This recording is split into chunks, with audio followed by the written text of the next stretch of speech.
So there I was, running down the Happy Bunny Trail, investigating the Eden-Lemuria connection and loving every minute of it.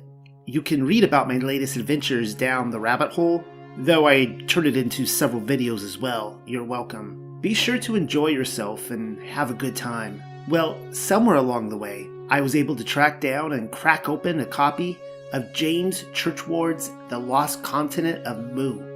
What I had failed to mention in that report is that Churchward claimed to have gained his knowledge of Mu some 50 years earlier while assisting with relief work in an Indian temple.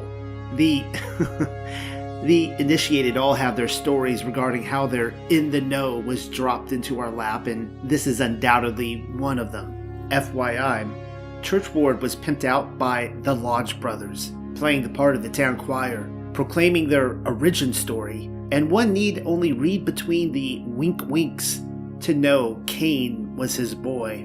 It was there in India that he met and befriended an Indian priest who taught him to read an ancient dead language, spoken only by himself and two other priests in the land. During their budding friendship, the priest disclosed the existence of several ancient tablets, whom Churchward claimed to have been written by the Naakals.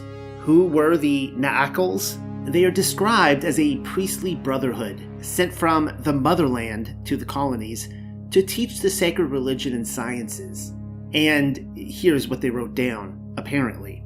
Originally, the universe was only a soul or spirit. Everything was without life.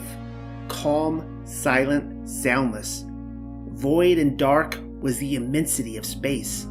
Only the Supreme Spirit, the great self-existing power, the Creator, the seven-headed serpent, moved within the abyss of darkness.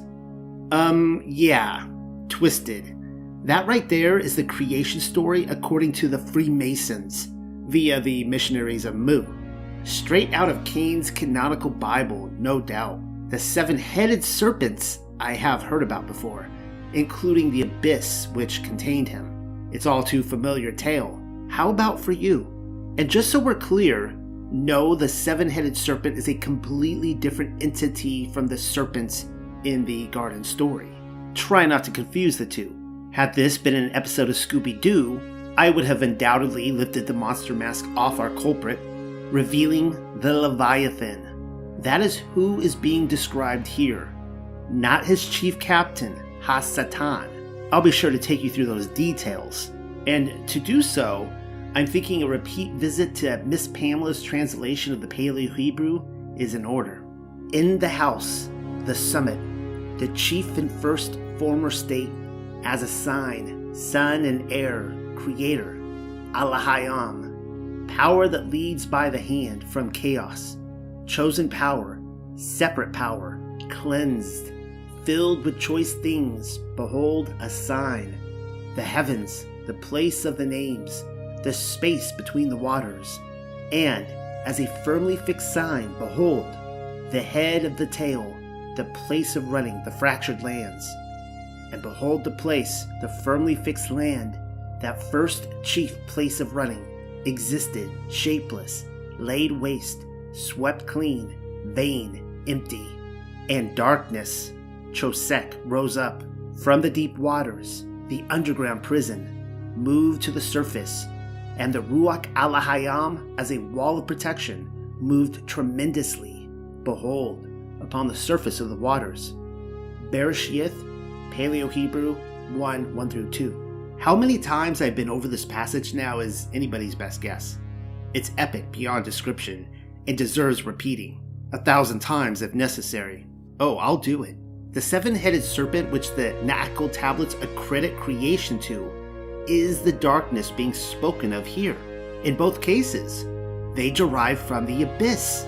The abyss is an underground prison, though as to its location, the deep waters would be a better description. The story of Bereshith verses 1 and 2 revolves around the Earth's rebuilding project after a cosmic destruction event. Chosek is a darkness which can be felt, a spiritual entity, and for whatever reason, having probably something to do with the Earth's destruction, Alahayam judged that it should be imprisoned there. The opening proclamation derives from the house of Alahayam. His son, the heir of creation, has been declared, and that would be Yahuwah. Immediately, the creature from the Black Lagoon makes his escape from the abyss. It takes a violent intervention from the Ruach HaKodesh as a protective mother, moving over the face of the water to hold him back. The Ruach HaKodesh, as you probably know by now, is wisdom, or Sophia in Greek, though in Hebrew her name would be Chokmah. I often state that the Ruach HaKodesh is feminine, and so it should also be of interest to note that Leviathan shares the same pronouns. The serpentine Elohim of Cain and his children was a feminine one, or so it appears. Chokmah was getting up in her face to keep Chosek away from her son, as well as her man. Don't mess with Mama Bear. On a side note, Lilith derives from the Hebrew word for night, Lil. It runs in the family, I guess. That's another discussion I want to get to. Well, as I was saying, the Chosek creature in the watery abyss and Leviathan may very well be the same entity, and they appear to be. I have plenty more to say on the matter, so let's keep the conversational choo-choo moving down the tracks. Churchward claims that Alahayam of Eden was a 7-headed serpent, and he was spot on about that, because that's precisely how many heads Leviathan had. Supposing you've read my latest book, The Glorious Appearing of Yahushua HaMashiach, then you'll probably recall that the Beast of Revelation was also the Leviathan. At the time, it hadn't even crossed my mind that the Leviathan of Revelation is apparently the same entity that we're dealing with as the Elohim of Lemuria, the 7-headed serpent from the abyss. So as you can see, there's a lot to get to, and I'm not going to even come close to covering it in this video. And regarding those 7 heads, some of you will tell me the Bible never once says Leviathan has 7 or even 8 heads. Well, this is true, not directly. He does have more than one though, and see for yourself. You broke the heads of Leviathan in pieces, and gave as food to the people inhabiting the wilderness. Psalm 74:14. It says heads, plural. Can't say it's a case of the singular now. Therefore, every single illustration that we've ever seen of Leviathan sporting one head is wrong. She had a multitude of them. Why is 7 the correct number? I will tell you. There are various examples, though the Canaanite drama, the Baal cycle, seems like as good a place as any to start. When you killed Lotan, the fleeing serpents annihilated the twisty serpents, the potentate with 7 heads. The heavens grew hot. They withered. The Baal cycle. And then we see again in the same cycle. Have you forgotten, Baal, that I can surely transfix you for all that you smote Leviathan, the slippery serpents, and made an end of the wriggling serpents, the tyrants with 7 heads? The heavens will burn up and droop helpless, for I myself will crush you in pieces. I will eat you. The name Lotan can be translated as Lotan, Lighten, or Litanu, though in every instance it means coiled. And as I've just shown, the same coiled entity is Leviathan. In both references, he has 7 heads. According to the same source material, Lotan Leviathan was a servant of the sea Elohim Yam, reminding us once again of Poseidon in the Atlantis narrative. Well, Yam was the enemy of the storm Elohim Hadad Baal, as allegiances go. Their struggle revolved around attaining the rank of king among the pantheon, a theme which has already been revealed in Bereshith 1:1-2, with Chosek rising forth from the abyss to challenge Alahayam's heir. And though the Baal cycle portrays Yam as the candidate favored by the senior Elohim El, it is ultimately Baal who emerges victorious. Baal slays Yam, as well as the Leviathan, but then Mot, Elohim of death and the underworld, kills Baal Hadad. In retaliation, the feminine Elohim Anat, in alliance with Asherah, brutally kills Mot, grinding him up and scattering his ashes. Baal Hadad returns, but then Mot does as well. Yet another challenge between the two reveals Baal with the winning hand. What is particularly of interest to the narrative is that Baal Hadad returns to the mount known as Baal Zephon. Recognize the name? It's found in the Torah. And Yahuwah spoke unto Moshe, saying, Speak unto the children of Yasharel, that they turn and encamp before Pi Hachiroth, between Migdal and the sea, over against Baal Zephon. Before it shall ye encamp by the sea. Shemoth, or Exodus 14, 1-2. Baal Zephon just so happens to be the mountain that Yahuwah commanded Moshe and Yasharel to camp across from, so as to appear trapped and entice Pharaoh to pursue them. In parting the waters, Yahuwah revealed himself to be the true heir and king of the heavenly pantheon. Though it is true that Hadad Baal claimed to have wrestled dominion from the sea Elohim Yam, and perhaps he did, I wasn't there and wouldn't really know, Yahuwah used a sea ruach, perhaps even the Yam entity, to bring judgment upon Baal. Even more stunning is the fact that Yasharel passed through the water without so much as a leg cramp, whereas the Egyptians did not. Commentators have long connected the Red Sea's baptism undertones without going so far as to highlight its potential as an immortalization rite. I'll take a stab at it then. Hear me out on this one. I contrasted Nimrod's worship of fire and the passing of children through the flames with Yahuwah's saving of Abraham from Nimrod's furnace in my Many Lives of Nimrod paper, which I also turned that into a video, knowing that I'd eventually get around to the subject again, seeing as how Leviathan has been in my to-do stack for a great many years. 2 Chronicles 28:3 is one such reference to the children being passed through the flames. You may recall it happened in the Valley of Hinnom, just outside of Yerushalayim, though the valley goes by another name, Gehenna. They were attempting to immortalize the children, and potentially others, if not themselves, thereby sparing the neophyte from what is destined to come. Total annihilation by fire in the lake of fire, which, believe it or not, also has something to do with Leviathan. I'm simply not ready to tell you what it is yet. By handing them over to the fire in this world, the hope is that Baal would save them in the world to come. It's why Abraham surviving the furnace without having his hair singed is so important to the tale. Yahuwah was pointing out to Nimrod and company the righteous lifestyle which would save their ass, but holiness wasn't something they were after. The other important component of fire worship is knowing how the deluge served as a mile marker between one type of judgment events and the next, water and fire, but also that Nimrod was the first to make the elemental swap. Again, read my Nimrod paper, as I'm not going over those details again. Supposing you have, then recall what they passed the children through before fire was an option on the table. Can't recall? It's okay. That's why I'm here, to give you those details. And Lamech and Yuval the giant then sacrificed to Leviathan and taught the sons of Cain and Seth how to pass their children through the waters to Leviathan. The book of Lamech of Cain and Leviathan 4:18. Lamech was the fifth removed from Cain and the father of both Ne'emah and Tubal-Cain. Obviously, the context has Lamech inhabiting the land of Eden. And what do we see happening?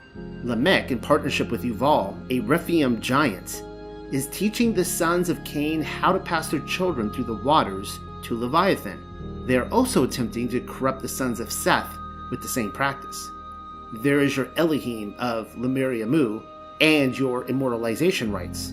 They knew the deluge was coming. Kind of like how Nimrod later knew the fire judgment event was coming. Did they want to live a set-apart life like righteous Enoch? No. They put all their cards on the table in hopes that Leviathan, the creature from the watery abyss, would save them from the impending disaster. With that in mind, let's give the Baal cycle another quick look, as there is something else which I want you to see. Have you forgotten, Baal, that I can surely transfix you, for all that you smote Leviathan, the slippery serpent, and made an end of the wriggling serpents, the tyrant with 7 heads? The heavens will burn up and droop helpless, for I myself will crush you in pieces. I will eat you. the Baal cycle. Baal taking credit for the slaying of Leviathan has already been observed. Wartime propaganda is nothing new. I guess the question that should be asked is if Ha-Satan is the angel of death, which I believe him to be. And so, what sort of participation did he have in the final plague of Mitzrayim? See what I mean? Perhaps that's a better discussion for another time. But now you should at least notice the exchange of hands between water and fire. Baal may have escaped the water unscathed, but he won't fare so well when the heavens burn up. I know this isn't scripture, though what sort of religious worldview do you suppose Nimrod and his ilk were working off of? Still, I am not through pointing stuff out quite yet. There is one other observation worth noting. The complete irreverence towards Leviathan lends a hand towards the plausibility that the seven-headed serpent was indeed the Elohim of the land of Eden, and that he had let them down miserably. It is often commented that Atlantis' destruction is not rehearsed by any of the ancients, aside from Plato, but I'm not so convinced that's true, as the story appears to be unraveling before our very eyes. Apologies, I'm kind of jumping all over the place today. Be sure to take a steady breath, because I'm about to do it again. A couple of moments ago, I shared a passage from the book of Lamech of Cain and Leviathan. It's a text reported to derive from Jesuit priest Father Martin, courtesy of the Vatican vaults, again, and somebody named Demon, as in D-E-M-M-O-N, which may or may not be a not-so-clever cryptonym or double entendre for demon. A very good friend of mine, for sake of argument we'll just call him Paulie, has attempted to contact either of them without success.